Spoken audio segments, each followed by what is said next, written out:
घरवा के भेदिया घरैया तोहरे कहाँ गए हो। जोगिया पूछैला गे घरवा के भेदिया घरैया तोहरे कहाँ गए हो। सासू मोरी गईली नैहरवा ननद जी ससुरवाई हो।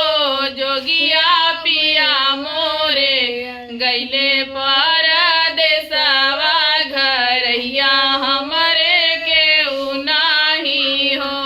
जोगिया पिया गए हमरा परदेसवा घरैया हमरा केहू नाही हो।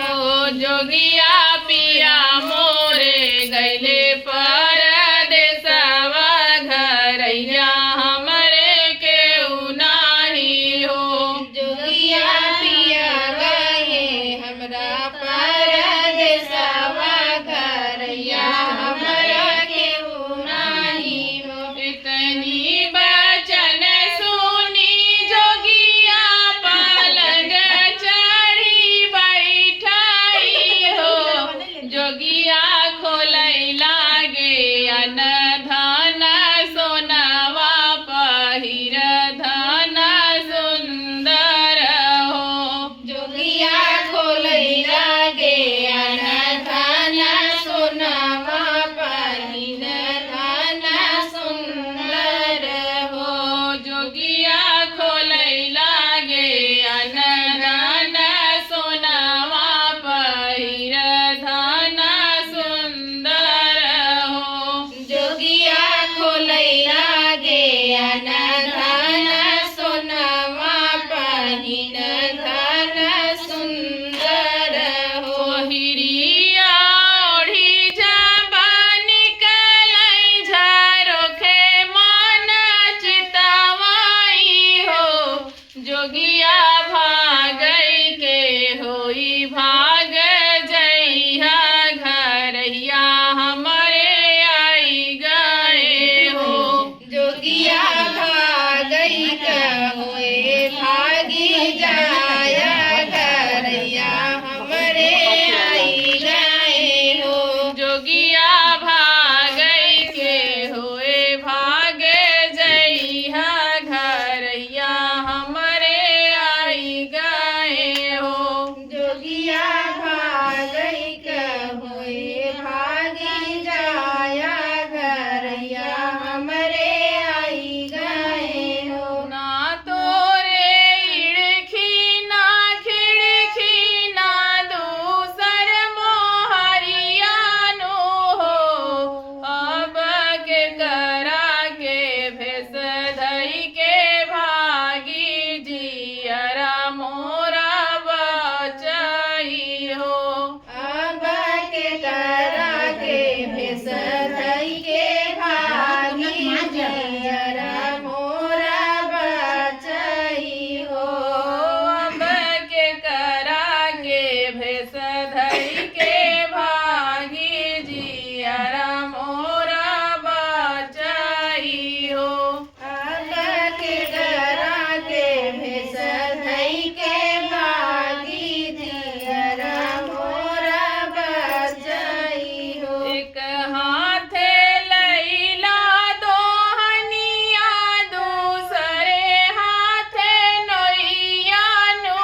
गाना का मतलब